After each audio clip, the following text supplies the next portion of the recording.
What's up, guys? In this video, I'm going to go over how you would actually really set up to learn this part of the Sweet Child of Mine solo. This is the first fast part, and in my experience, it's the part where most people actually lose it. They play the first part of the solo fine because it's relatively slow, and when they get to this, they just really don't know how to attack the lick, and they either stop, quit, don't play it right, whatever. So we're going to just jump right in, and I'm going to show you my approach to learning something like this. And I don't need to physically show you this because learning anything is more about having a plan to learn it, and I'll get a little bit more into that in a minute. So the first thing that I've actually done before the video, just to save time, was I deleted everything from the file except for exactly what I needed. And the reason why you do this is just to give yourself some focus. Stop trying to learn songs off the complete song file, because what ends up happening is you get overwhelmed. Take it part by part, break it down. Now, there's something else that's wrong with this, and I am going to fix this on camera because it's something that a lot of people don't think about. Right now, this is just way too small. I mean, when you're trying to learn something, there's no award that's given for reading super small sheet music that looks like, ants on a picnic bench. You just give yourself a little bit of breathing room, give yourself a little bit of space. So the first thing I'm going to do is I'm going to go in and I'm going to get rid of the standard notation because, we're guitar players and we don't know how to read music. That was a bad joke. Anyway, the reason why I do that is when you're using tab with rhythm, standard notation just kind of, the only purpose for it is really knowing the letter names of your notes. Okay, so let me actually show you what I just did. Then after I did that, I made it so that I just expanded it. So now the notes are less jumbled together. Now the third step I'm going to do is I'm going to go in and I'm just going to enlarge it. And then the final step to this is I'm going to increase the font size. So that's a little bit close together. I'm going to probably back it off one notch, back down to maybe like 9, so it's not as jumbled. There we go. It looks better. So think about when you learn to read. If you learn to read like I did, you learn from Dr. Seuss. In Dr. Seuss books, the font is huge. In children's books, the font is huge. When you're trying to learn anything on the guitar, just give yourself a break. Increase the font, make it easier to read.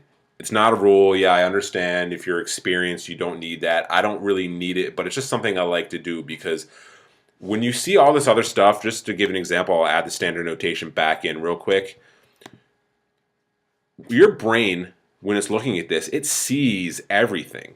And so what happens is, just for you to focus on these notes down in this area, your brain has to see this and ignore that information. And what happens, it ends up like being like the hard drive of your computer.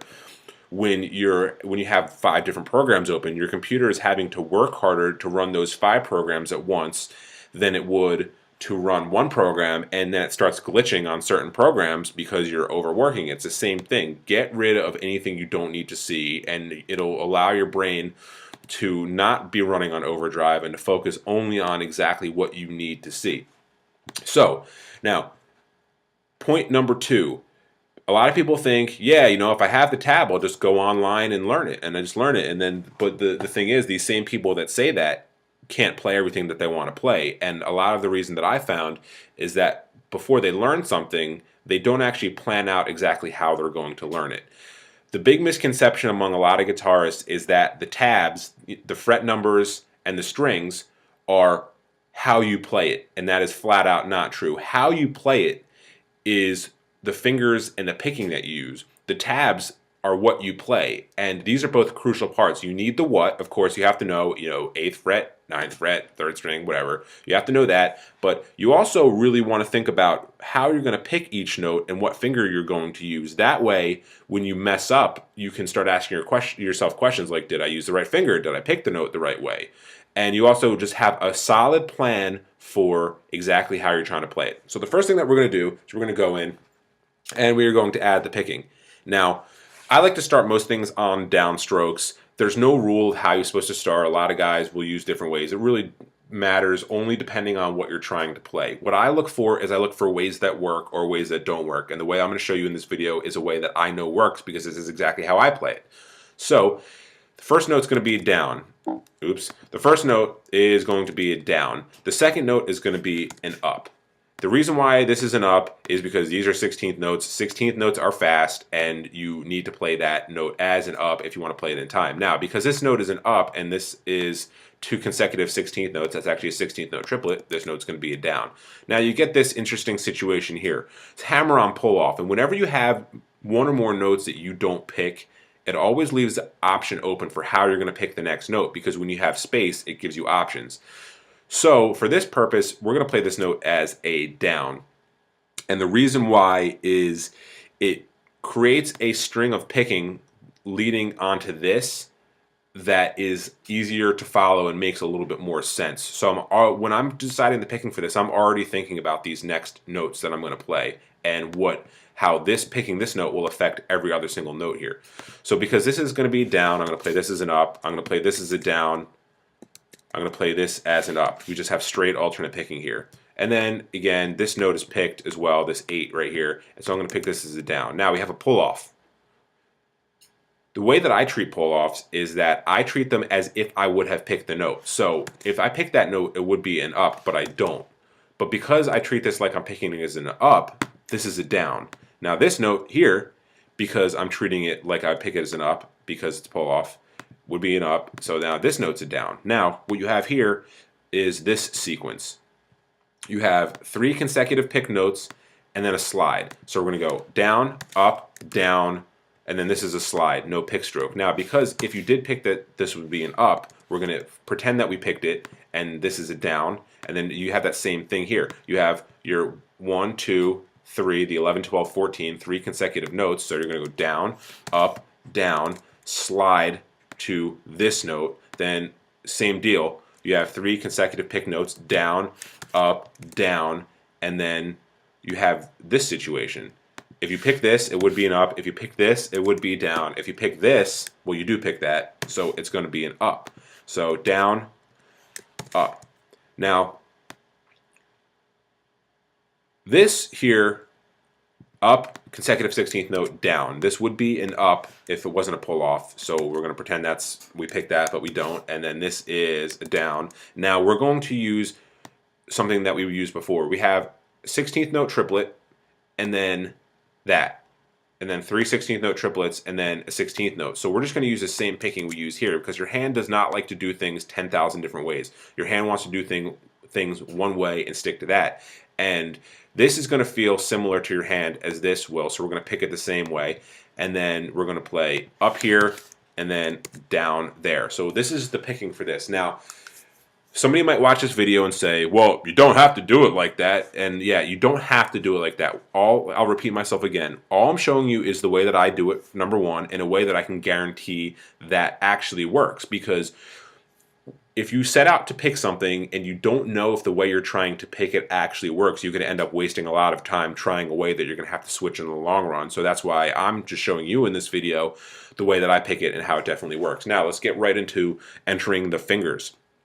So when you're going to enter in the fingers, the first thing you want to really check is the range of the first few notes. And so when I look in here, I'm seeing 7s, 8s, 9s, and 10s. And so what that tells me is that in this fret area, you're going to use your first finger for any 7th fret note, your second finger for the 8th fret, your third finger for 9, and your pinky for 10 if you're choosing to use your pinky. So because you're using your first finger for 7, this first note is going to start with the second finger. And then a lot of times what happens is if you don't really think about that, you start this note with your first, because a lot of times our tendency is to start things with our first finger. But what ends up happening is it ends up putting you out of position for these notes. So that's why when you're determining fingers for something, you always want to look ahead. So we have second finger, third finger, then that's going to be first as we discussed. We have second finger, first finger, third finger, first finger, pinky. Now you could use your third finger for this. I found that the pinky is really unused. I don't know when Slash played this if he used his pinky or his third finger. So usually I like to play it the way that the guy who played it. But in this case, since we don't know, we're going to just exercise our pinky a little bit and use the fourth finger. And then we have first finger, because we're still here. We have second finger on 8, first finger on 7. Now here, you're going to skip up to the 11th fret, so you're just going to, again, reach up with your pinky and then pull off to the first finger. Now, this part right here is pretty straightforward for most people. What I find that is when people are trying to learn this, where they get out of position, is in this section here. Because you're here with your first finger, you're like, oh, well, I'm going to play this note with my second finger. Well, let's actually look at if you did that. If you did that, you would play that note with your second finger. You'd probably play that note with your pinky because of how far away it is. And then you'd have to move your pinky up here to the 12th fret, and then you have to slide your pinky up to the 14th. And what's undesirable about this is that you're shifting up 2 times in a row with your pinky, and it's just that for playing smooth and for the sake of a good flow is not really something that's desirable. So when I learned this, what I figured out is that here's actually you're going to position shift. And what I consider position shift to be is anytime that you move your hand to a new 4 or 5 fret area, or where your pinky or first finger shifts up to a new fret. So here we're actually going to make this first finger. We're going to make this third finger because of the fret distance, and we're going to make this pinky. And then what ends up happening is you have 1, 3, 4, and then you only have to slide up with your pinky 1 time. And then when you slide up, it reestablishes you in a new 4 fret area. Because you used your pinky for 14, you're going to use your first finger for 12. Your second finger, sorry, let me go back. Your first finger for 11, your second finger for 12, and your pinky for 14, and then you're going to slide up your pinky again. So now rather than sliding your pinky 2 times in a row, you're only going to slide it once, and that slide that you do with your pinky brings you up into the new 4 fret area that you're covering. So then because you're on 15 with your pinky, that's going to be first finger, that's going to be third finger, this is going to be pinky again, and then you have third finger, first finger, pinky. Because when you get in this new 4 fret area, any 12 is going to be first finger, any 14 is going to be third finger, any pinky is going to be fourth finger. Did I say third finger or fourth finger for this? I mean third. And then any 15th fret note is going to be fourth finger. Sorry, I had to get a drink of water there. So now, this next part here, a lot of people don't like this, but I'm just showing you the way that I play this. Rather than using my third finger for this and then having to reach back with my first finger to stretch my hand out to play that, I just like to roll my finger, my fourth finger, to the 14th fret, and then what that does is it puts my first finger in the 11th fret. So it's a normal, you're in a 4 fret area. 14 is fourth finger, 13 is third finger, 12 is second finger, and 11 is first finger. Then what you do is you shift up 1 fret here, first finger, because you don't want to, if you use your second finger for this, you have to use your pinky for that, and then it puts you out of position for playing those notes.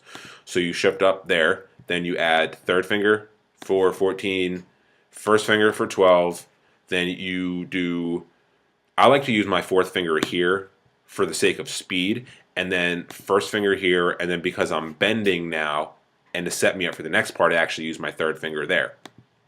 So without making this video really long, I didn't really get into super depth about why everything is done, but basically if you look at here, you have down, up, down, slide, pinky, down, up, down, slide, pinky, and then down, up, down.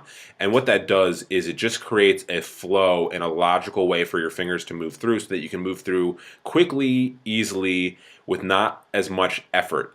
Again, this is not, let me expand this to full screen so you can see the whole thing. This is not the only way to do this. This is not, I'm not claiming this is the right way. All I'm saying is this is how I do it, this is why I do it, and this is what works.